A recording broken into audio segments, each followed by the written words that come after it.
मत्तिया द्वारा लिखा हुआ सुसमाचार अध्याय 14। राजा हेरोदेस तथा यीशु।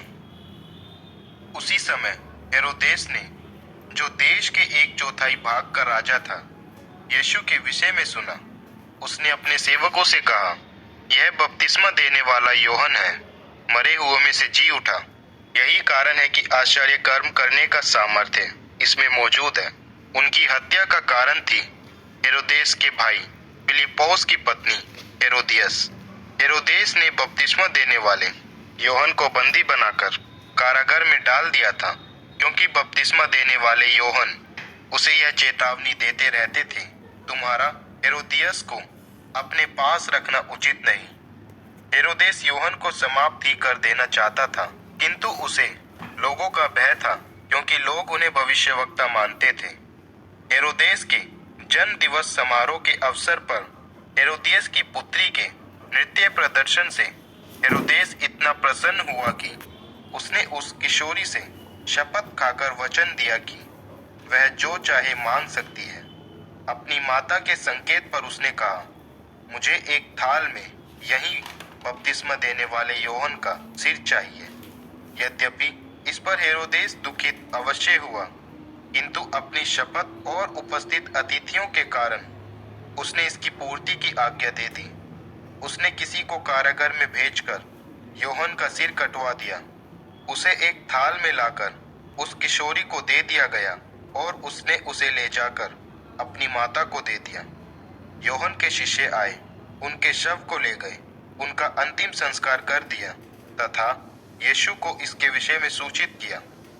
5,000 को भोजन। इस समाचार को सुन यीशु नाव पर सवार होकर वहां से एकांत में चले गए। जब लोगों को यह मालूम हुआ, वे नगरों से निकलकर पैदल ही उनके पीछे चल दिए।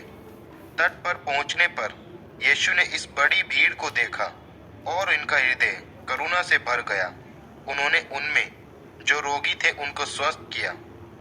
संध्याकाल उनके शिष्य उनके पास आकर कहने लगे, यह निर्जन स्थान है और दिन ढल रहा है, इसलिए भीड़ को विदा कर दीजिए कि गांवों में जाकर लोग अपने लिए भोजन व्यवस्था कर सके। किंतु यीशु ने उनसे कहा, उन्हें विदा करने की कोई जरूरत नहीं है, तुम उनके लिए भोजन की व्यवस्था करो। उन्होंने यीशु को बताया कि यहाँ उनके पास सिर्फ 5 रोटियां और 2 मछलियां हैं। यीशु ने उन्हें आज्ञा दी, उन्हें यहाँ मेरे पास ले आओ। लोगों को घास पर बैठने की आज्ञा देते हुए यीशु ने 5 रोटियां और 2 मछलियां अपने हाथों में लेकर स्वर्ग की ओर आंखें उठाकर भोजन के लिए धन्यवाद देने के बाद रोटियां तोड़ तोड़कर शिष्यों को देना प्रारंभ किया, और शिष्यों ने भीड़ को सभी ने भरपेट खाया। शेष रह गए टुकड़े इकट्ठा करने पर 12 टोकरे भरे। वहां जितनों ने भोजन किया था, उनमें स्त्रियां और बालकों को छोड़कर पुरुषों की संख्या ही कोई 5,000 थी। यीशु का जल सतह पर चलना। इसके बाद यीशु ने शिष्यों को तुरंत ही नाव में सवार होने के लिए इस उद्देश्य से विवश किया कि शिष्य उनके पूर्व ही दूसरी ओर पहुंच जाए, जबकि वह स्वयं भीड़ को विदा करने लगे। भीड़ को विदा करने के बाद वह अकेले पर्वत पर चले गए कि वहां जाकर एकांत में प्रार्थना करें। यह रात का समय था और वह वहां अकेले थे। विपरीत दिशा में हवा तथा लहरों के थपेड़े खाकर नाव तट से बहुत दूर निकल चुकी थी। रात के अंतिम प्रहर में यीशु जल सतह पर चलते हुए उनकी ओर आए। उन्हें जल सतह पर चलते देख शिष्य घबराकर कहने लगे, दुष्ट आत्मा है यह, और वे भयभीत हो चिल्लाने लगे। इस पर यीशु ने उनसे कहा, डरो मत, साहस रखो, मैं हूँ। पेत्रोस ने उनसे कहा, प्रभु, यदि आप ही है तो मुझे आज्ञा दीजिए कि मैं जल पर चलते हुए आपके पास आ जाऊं। आओ, यीशु ने आज्ञा दी। पेत्रोस नाव से उतरकर जल पर चलते हुए यीशु की ओर बढ़ने लगे, किंतु जब उनका ध्यान हवा की गति की ओर गया तो वह भयभीत हो गए और जल में डूबने लगे। वह चिल्लाए, प्रभु, मुझे बचाइए। यीशु ने तुरंत हाथ बढ़ाकर उन्हें थाम लिया और कहा, अरे अल्प विश्वासी, तुमने संदेह क्यों किया?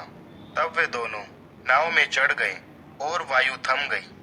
नाव में सवार शिष्यों ने यह कहते हुए यीशु की वंदना की, सचमुच आप ही परमेश्वर पुत्र हैं। झील पार कर वे गन्नेसरत प्रदेश में आ गए।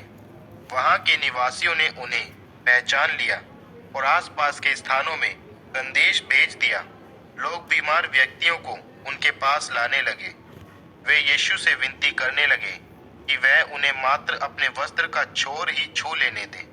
अनेकों ने उनका वस्त्र छुआ और स्वस्थ हो गए।